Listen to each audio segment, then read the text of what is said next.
All right, we're going to go ahead and get started. Thank you everyone for joining us today.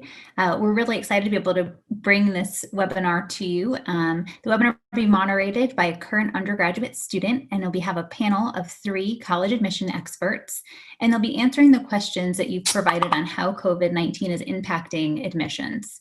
Our session is going to be live streamed.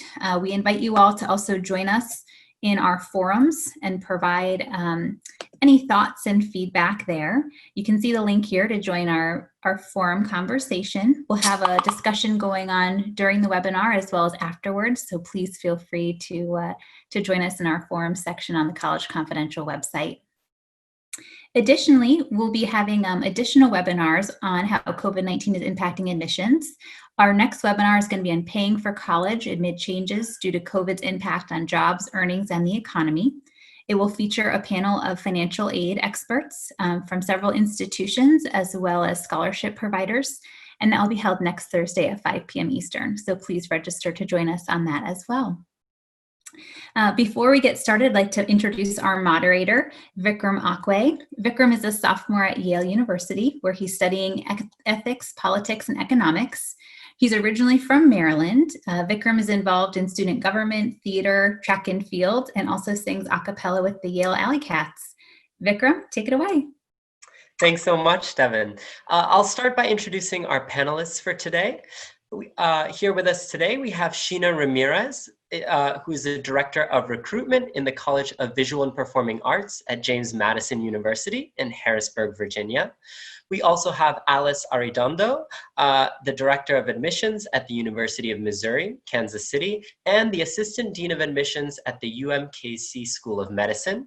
Last but not least, we have Dr. David Lassane, who is the Vice President for Enrollment and the Dean of Admissions and Financial Aid at Randolph-Macon College in Ashland, Virginia. Thank you all for joining us this afternoon. So I'd like to start by getting a feel from the panel about how coronavirus is affecting current seniors, which appears to be the issue most pressing to the College Confidential community, at least time-wise. These students are trying to make decisions about where to go to school with a lot of uncertainty. Could each of you share any information from either your program or what you've been seeing in the admissions landscape about how commitments are being affected due to the virus? Are fewer students accepting their offers, or are the numbers similar to previous years? Dr. Arredondo, let's start with you. Sure. So I kind of want to preface this by saying that while you as seniors and families are having this time of uncertainty with a lot of questions, to be honest, so are admissions officers and enrollment managers. There are a lot of changes that are happening each day as we get new information that impacts what's happening with our current students and our prospective students, our staff, and our faculty. So just know that we're kind of in this with you, figuring things out as we go along, and our primary role is to help you figure things out for you and your family. So just know that there's a lot of uncertainty everywhere, a little bit with how things are going to play out this fall. And so we're going to give you the best advice that we can and the best that we can tell you from what's going on at our own institutions. But just know that that information could be changing over the next couple of months. So I just kind of wanted to put that out there first. What we're seeing really nationally, what I've been looking at is that there are students who are changing plans for the fall. There are students who've been impacted economically, financially by things that have been happening with their families that might be changing their decisions. There was a recent survey that was done that indicated a percentage of students who were no longer going to be attending their first choice college. Some students are still planning to execute their plans for the fall. So it's kind of a mix. I would say for us, we are seeing pretty steady engagement from our admitted seniors, although we're getting a lot of questions about financial aid and scholarships. We are also getting a lot of questions right now about what classes will look like in the fall. In the state of Missouri, we have been virtual teaching. We've been in a virtual setting since about the second week of March, and that will continue through the spring semester and the summer semester as well. So it hasn't necessarily impacted our commitments yet, but we are getting a lot of different kinds of questions. than what we would typically get at this time of year. Yeah, I'll say things that have slowed down a little bit, as you might imagine. As was said, there's a lot of uncertainty out there for students and families. We're seeing on any given day, probably compared to last year, a 10 to 20% slowdown in terms of what we might typically see in terms of decisions and commitments. And that's not, given the circumstances, that's not surprising, I don't think. And we're doing obviously the best we can to answer some of that uncertainty and work with students to help them make informed decisions and trying to work with them individually and really work with their unique situations. So that's what we're seeing, and I anticipate that the curve of decision will probably extend beyond May 1 as students that we typically see kind of a crescendo of the process around them. But I think it's fair to say that will probably extend a little bit. So it's hard to know exactly for every student. Will they? I think some students are very settled in their choices, and that's great. But if you're not settled in your choice, I would not feel wouldn't get too anxious about that. I think I probably speak for a lot of colleges when I say that we're here to work with you and help you make an informed decision.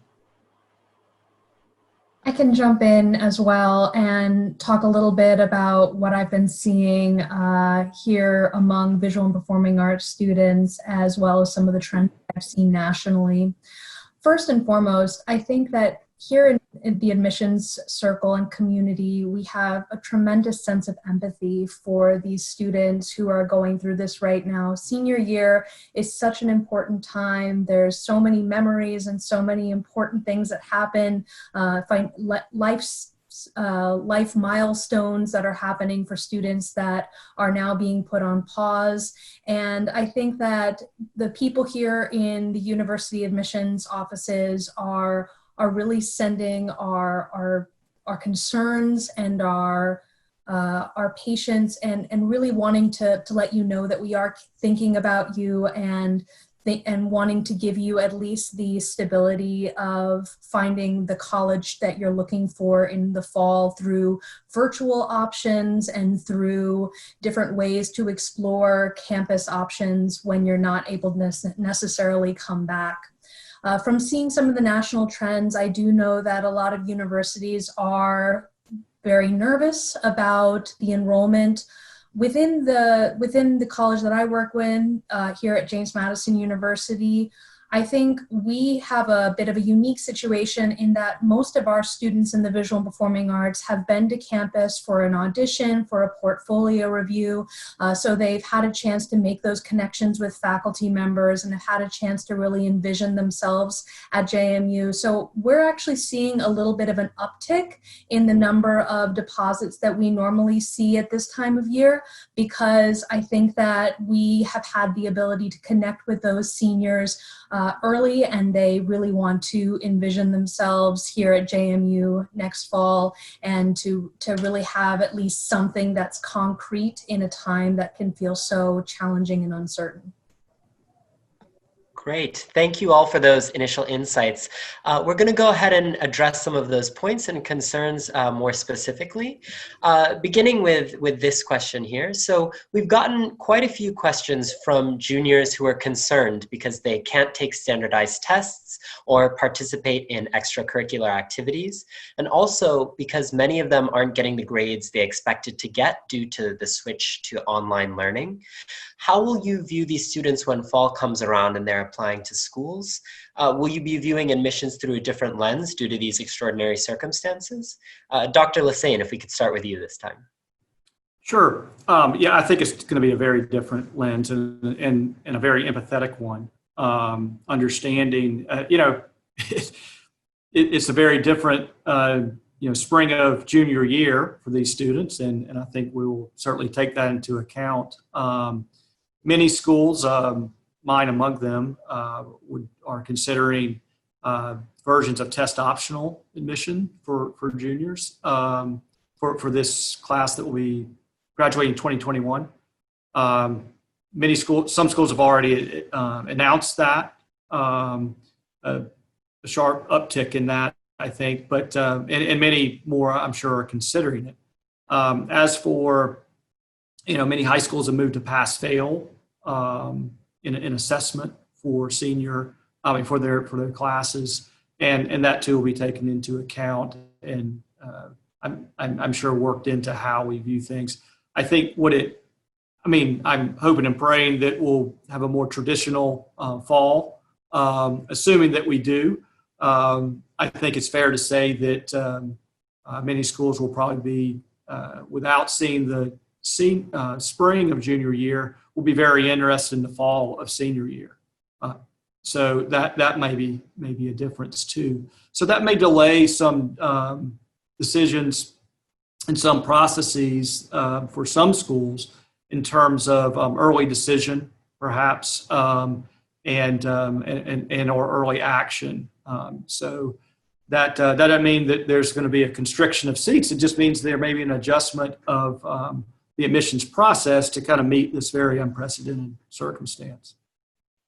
Yeah, I would agree with that, actually. I would say that you're probably going to see some maybe deadlines that have normally been set earlier in the year getting pushed back a little bit. And I think a lot of that's going to be dependent on when students can actually sit for the ACT or SAT again. Right now, students are looking at maybe a June, July test date, but we don't really know what June and July is going to look like. So I think it's really just about maintaining the connection with the schools that you're looking at to see what they're going to be looking at and how they're going to be admitting students. I can speak for both University of Missouri Kansas City in general. We are a test optional institution. We announced that move actually this January before all of this hit. So we are test optional for many of our programs, but we also have some very specific programs that historically require a test score. So our School of Medicine is a 6-year BA and D program, admitting students directly out of high school into medical school, and the ACT has been a big part of that application process. Our Conservatory of Music and Dance has used the ACT score in the past. And so I think what will happen in those cases, if we don't have test scores, is that we will be relying even more on a holistic review process than we already do. Metrics are one part of holistic review, and I would imagine that if we don't have as many metrics, we're going to start relying on other things that a student can share in an application when making a decision. I can also chime in, thinking about the options of extracurricular activities and what criteria are going to be used for considering admissions for the next year. From a visual and performing arts standpoint, this is really an opportunity to individually hone your craft as well. We've seen so many artists among our current JMU students who are taking this time to find inspiration from their colleagues, from their situation, from the world at large, whether it's pointing out the inequities and the injustice of this whole situation, or by finding moments of lightness and finding moments of purity of the human spirit. And those have always been things that have propelled art to the next level. So I see this as a time where students can really learn those pieces, practice their instruments, work on their monologues, really do in-depth character studies. It's a lot more individually focused time, but in the end, it's going to make them stronger artists and more competitive when they are doing auditions and portfolio reviews in the spring and fall of next year. Great, thank you.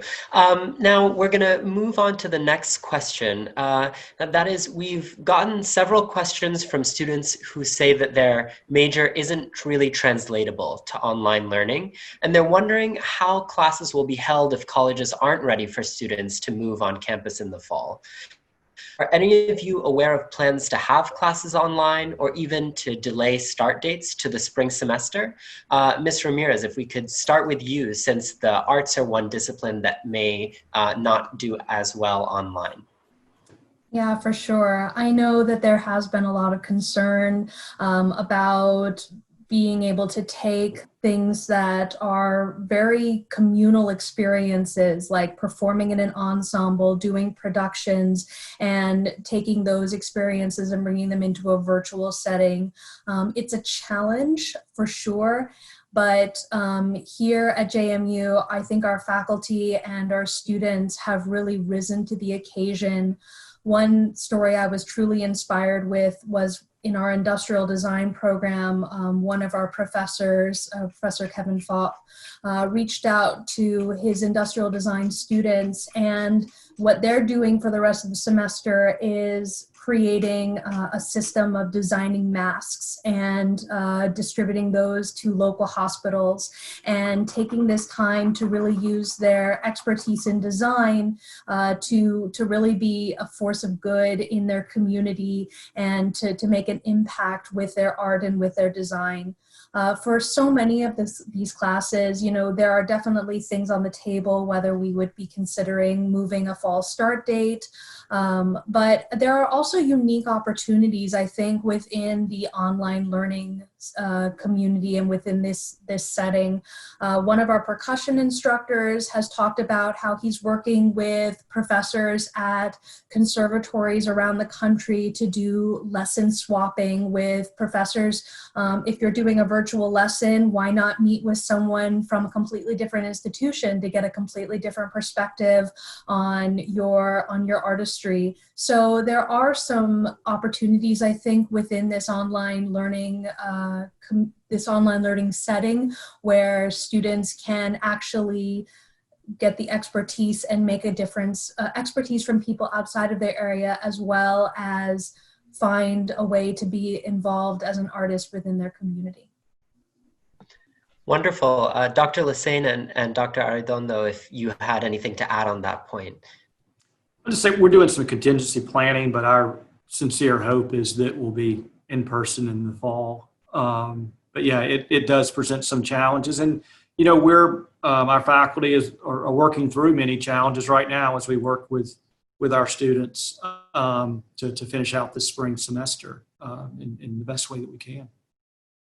I do think the situation is also a little bit forcing the issue in making certain programs advance with the needs of those that they work with. So as an example, in medicine, when students cannot potentially in a face-to-face in a clinical clerkship right now, how are they using technology to learn? How are they learning about telemedicine? Things that are just changing every day in the healthcare field. Now is the time to start teaching our students in those fields how to use those resources so that when they're out and practicing, they're able to do that and serve their patients to the best of their ability. So I do think that it's taking a lot of creativity. We are, of course, hoping that we're face-to-face in the fall, but it's also going to require thinking about how we, serve and work with all of the people that we work with, depending on our profession. Wonderful, thank you. So moving along, we've gotten quite a few questions from international students, curious about how the situation will impact them. Has the coronavirus impacted how many international students schools are accepting? And how will you handle it if a student is barred from entering the United States to attend school? Are there contingency plans in place? Ms. Ramirez, we can start with you. Sure. I think that in all of this, we really want to provide as conducive an opportunity for students to receive their higher learning opportunities as possible. Sometimes there are issues at the governmental level that are going to make things impossible. So much of what's happening in the last few weeks and the last few months, we never would have anticipated a year ago or 2 years ago. So specifically for international students, we have a lot of students here in the visual and performing arts who are coming from outside of the US. And for those students, we are going to work with whatever government regulations are in place, but to try to give those students as much of an opportunity to come to the university of their choice as possible. Sometimes those decisions are going to be hands, and there will be contingency plans and plan Bs and plan Cs that will come along. But I think I can speak for everyone when saying that we do have the best interests of our students at heart. And if that means that we might have to delay coming to the university for a time until travel restrictions have been lifted, then it's probably going to be in the best interest for everyone involved. And we certainly want to stay in constant contact with those students as they're going through that process. Yeah, wonderful. Dr. Arredondo, if you have anything to say on this point. Yeah, I mean, I would just say that our international students are incredibly important to our campuses, to the learning environment, to the communities that we build. And so if there are still restrictions in the fall, we are going to figure out how to work with those students. We don't want them left out because of what's happening right now. So there will be lots of contingency plans put in place and lots of things to make sure that those students can still get the education that they're seeking, engage with our communities, engage with their peers, engage with their faculty. It just might look a little bit different until things have cleared up a little bit. Sure, and Dr. Lassane, if you had anything that you wanted to add on this point, we'll move on. Yeah, I would just say that, we're the students that, I mean, I'm sure at most places the students have gone home, but obviously international students have a big challenge with that. And those are the students that we're still supporting and serving on our campuses in a safe way. So they are critical and very important to our campus communities and our learning experience. So we're going to do all that we can to support them in this time, but also hopefully get new students. Many of those decisions will probably be made, or the challenges will probably most made at the embassy level in their home countries, and maybe a State Department question, not necessarily a college question. We're certainly supportive, but yeah, it's just an area that there's even more uncertainty because there's just another layer of challenge for those students. But we have a very vibrant international student community. We want to continue that, and I'm sure I speak for a lot of admissions folks at every campus when we say that. So hang in there. Great. Thank you. This next question is about transfer students. How do you all see COVID-19 impacting transfer students and their transferable credits, particularly with some schools implementing the pass-fail grading policy this spring semester instead of using letter grades? Dr. Lassane, if we could start with you. Sure. I think that, at Randolph-Macon, our faculty has just implemented pass-fail choice for our current students, given some of the challenges that we're all experiencing delivering online, and so we will model that in our admissions process, and so that for transfer students, if they're coming in, if they're only able to present pass-fail grades. Previously, our policy be you needed to have at least a C or better in the course for it to the credit to transfer, and we'll just take a pass as credit transfer. So we'll work with those students individually to do that, and also as we look at GPA thresholds, obviously take that into account that students' spring grades or spring academic courses may not be able to contribute to their grade point average. Sure, wonderful. Dr. Arredondo, if you'd like to add on to this point. I would just echo what Dr. Lassane said. We're in the same position. Students across the country are in the same position of earning pass-fail grades.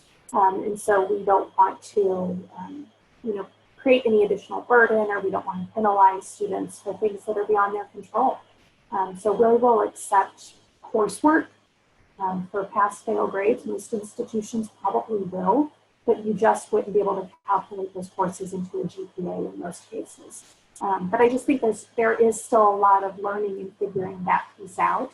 But I think everyone has our students' best interest at heart and really wanting to make sure that they don't get penalized because of things outside of their control. Yeah, and I can echo the same thoughts as well. We also here at James Madison University have moved to a pass-fail option for those students among our current students. So for transfer students, I imagine that many of the other universities that will be coming to us have also implemented these changes. So we have a pretty inclusive strategy for the pass-fail criteria that we've listed on our website to give students who are considering transferring an idea of what pass-fail would consider for admission. So I would probably address each for transfer students to really reach out to their admissions office, take a look at what the current policy is for students at the university with pass-fail, and use that as their starting, their benchmark for determining whether their credits are going to be still acceptable. And I think in most cases, they are going to be leaning towards leniency and leaning towards considering those classes in these challenging times. Great, thank you. Dr. Arredondo, since you're also with the medical school, this question is for you. Many undergraduate institutions are using this pass-fail system for the spring 2020 semester, and students are curious how this decision will affect their applications to pre-professional schools, such as medical school, in the long run. Can you speak a little to that? Yeah, I can. There are some medical schools who have stated at this time that they will not accept pass-fail grades for prerequisites to medical school. There's some other health professional schools that have announced the same. But the majority of schools are going to figure out how to accept those courses and not penalize medical school applicants or physician assistant school applicants or dental school applicants or whatever the health professions might be. We are consistently getting recommendations and resources from the Association of American Medical Colleges on how to proceed and how to work with these students.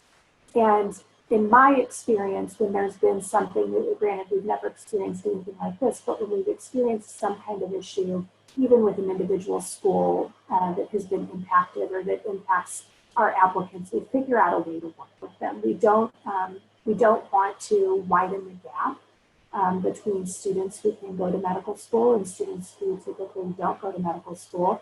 So we don't want to penalize any students for situations outside of their control. But I would encourage students to reach out directly to the medical schools that they are considering, because there are some schools, as I mentioned at this point, who have said that they will not accept a pass-fail grade for a prerequisite course, but they will require a student to retake that course for a grade. Others are going to accept the pass-fail for this semester. So it's school by school right now, and I would just encourage students to really reach out and get that information for each school that they're considering. Great, thank you. I'll add that here at Macon, what our faculty decided to do was to allow the student to determine whether they would want pass-fail or a letter grade, so that those students who might need a letter grade for graduate school, professional school, could have that. And even the option of retroactively, they may take a pass-fail now, but let's say a year from now, I want to go to med school, then that we can reinsert that letter grade. So really, I was really pleased at how thoughtful, and I'm on the committee to help develop this policy, just how thoughtful and compassionate and that our faculty was. And I think, you're probably seeing that in a lot of places. And so our guide star is kind of how can we help our students be successful? And then that's how we're adapting our policy. So hopefully some, particularly high school students and even college students, if you take comfort in that, that I think there are a lot of people very understanding. Us admissions folks sometimes get bad reps as the gatekeepers, but there's a lot of compassion where we sit. Great, yeah, thank you for that. This next question is actually for you, Dr. Listain, regarding paying for college. Will colleges be more open to negotiating for better financial aid packages if students were affected by the coronavirus? Yeah, I think we're going to be more open to trying to help students in their circumstances. The challenge is determine what those circumstances are. We all hope that this is not a long-term challenge, but we're, seeing tremendous economic disruption and job with unemployment and so forth. So our challenge is quantifying. So what is the long-term challenge for students? But we are working with families individually, and we'll continue to do so.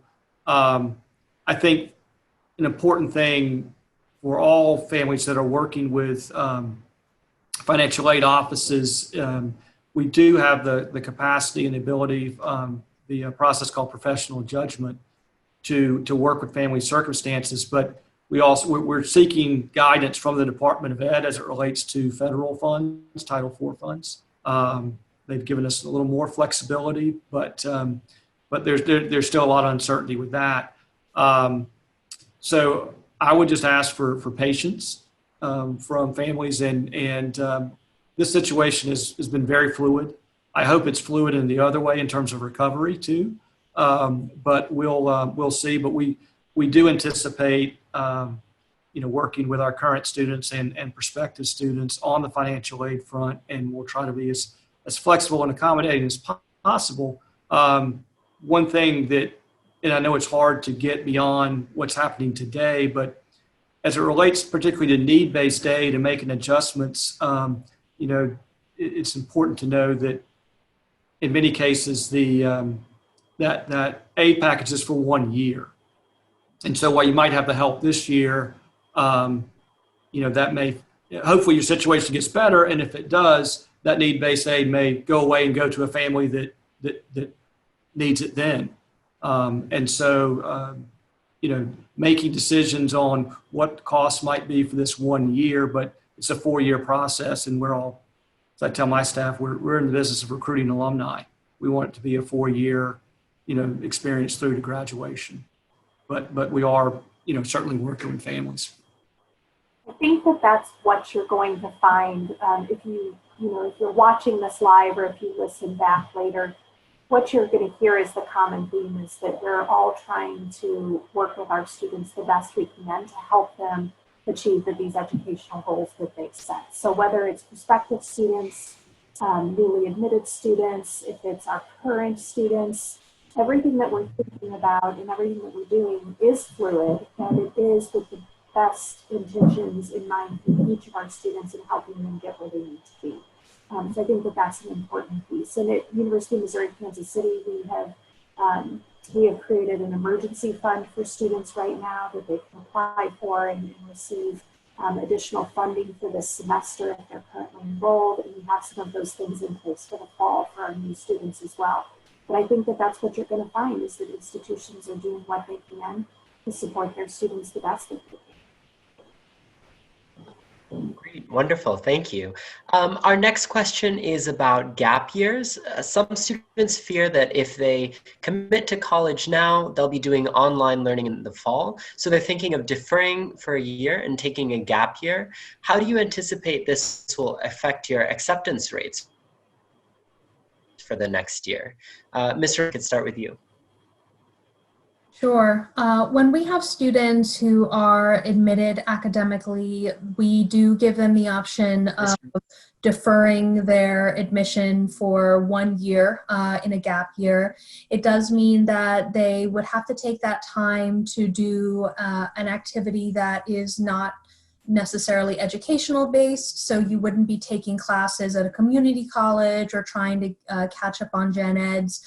So it would mean that during the year you would be engaged in an activity, and in this time right now, there is a lot of need in the world, and if a student feels a calling towards helping and being active in the situation, I hope that the choice of taking a gap year is made based off of a sincere desire to make an impact and to help in the world during these challenging times. if we are looking at we will look at those numbers every year for students who are taking a gap year when we are taking our admissions decisions into consideration. So it's possible that we will have a slightly less class spots to offer for the following year. But based off of the feedback that I'm receiving from the students who are looking to come in the fall, I haven't noticed that to be as much of a trend. I think students are really looking towards having a sense of normalcy, which we really do hope the fall semester will bring that sense of normalcy back. And I will caution too, especially in the performing arts, we have an industry where it's really important to receive your training and to get out there into the world to try to make it and to use your shot. So taking an extra year to sit at home and watch Netflix might not be the best choice of your time, even if it does mean that potentially some of that component in the fall semester might be an online learning. We can't anticipate that this is going to be going on for the next 4 years, and to get started into the educational process, I think, is so important for our visual and performing artists as they're starting to hone their craft. Ooh, Vikram, I think you're still muted. All right, thank you very much. Still navigating Zoom. Dr. Arredondo, if you'd like to add on in response to that question. I don't know that I have a significant amount to add to that. I do think you'll find some students take a gap year, but some students are going to want to, as much as possible, have the experience they were hoping to have. And that each student needs to think about what's in their interest. Great, and Dr. Lassane, if you'd like. Yeah, I would say that we may see an uptick in gap year requests. I think if we're going to be challenged to deliver in the same way we normally do in the fall, I think gap years experiences may also be challenged in terms of ability to travel, the type of meaningful experiences. I think what was said best was that, it needs to be a meaningful experience. Just putting the clutch in for a year is probably not in your best interest. And so whatever is a student decides to do, and I've universally seen gap years to be positive experiences as long as they're taken positively. Students that extra year to mature and grow and do something meaningful has helped them, inspire them to be even stronger students when they arrive the following year. So I'm not anti-gap year, but I think given the circumstances, what is your motivation for doing the gap year is the question you really need to ask yourself. Is it, I just want to put things off a year, or I want to do something meaningful? And I hope it's the latter that is motivating people towards a gap year.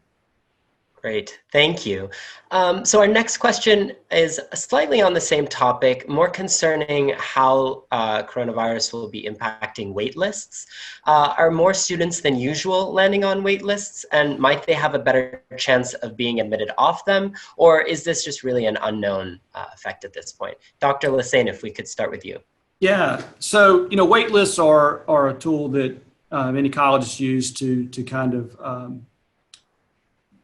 control or moderate their acceptance and their yield rate, the percentage of admitted students who end up enrolling. And since we are in the business of predicting the behavior of 17-year-olds, wait lists often do come into play in helping hit that number that our colleges can accommodate. Throw in, since the prediction of behavior of 17-year-olds is not an exact science, throw in a little global pandemic, financial recession. All that's to say is that I think our yield models and abilities to predict, accept the percentage of students who might accept our offers, probably a little uncertainty there. So my guess is that there'll probably be a little more activity with wait lists, probably earlier and often would be my guess. I think that's kind of we've been given that uncertainty, probably might be a good year to be on the wait list if you find yourself there. So stay tuned. And then the timing of that is also going to be off as schools extend deadlines, extend particularly May 1 deadline. When might a school do that? So if I was a student, and the other factor is that sometimes with the wait list, you want to see, well, how are those spring classes going? Can they take another standardized test? Well, that can happen. So I think schools are in a position where they're probably able to make decisions a little bit earlier in terms of waitlist activity. So I expect to see a little more of that this year, given all the uncertainty.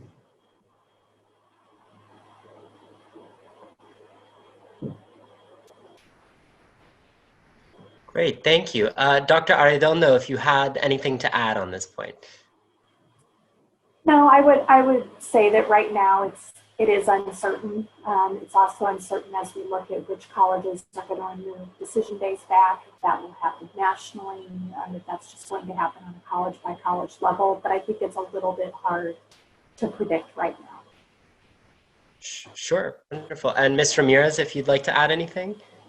Yeah, I would agree with the statements from our other panelists here.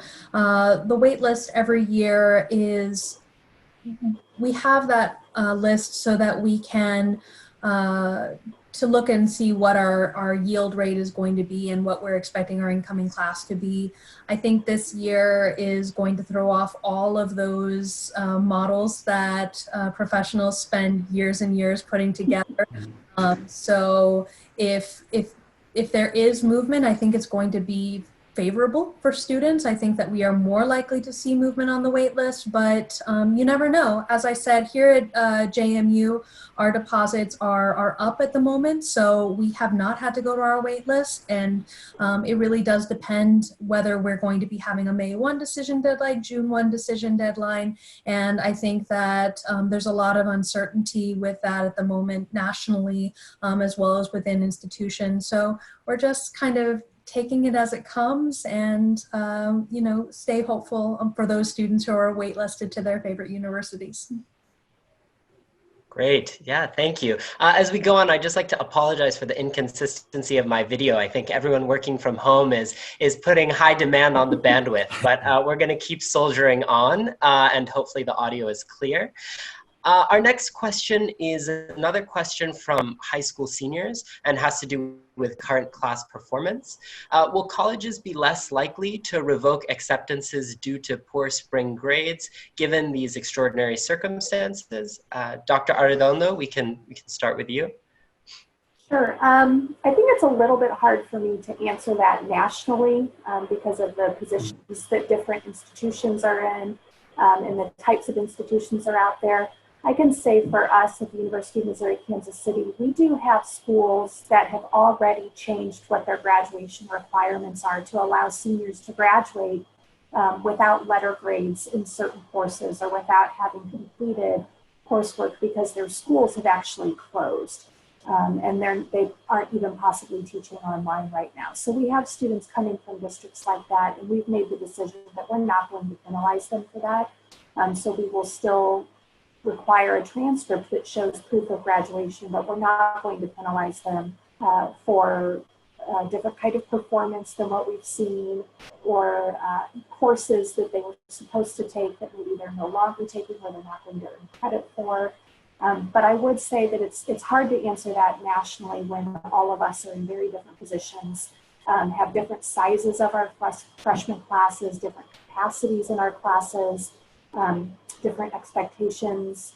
But again, I think it just goes back to all of us wanting to do what we can to help our students get where they want to be.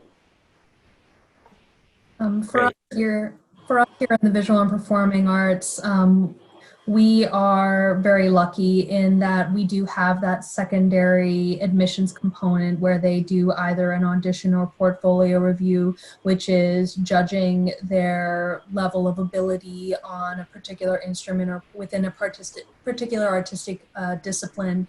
So with much of the arts, with that level of ability, that's not something that would go away with a semester's worth of not being able to take classes.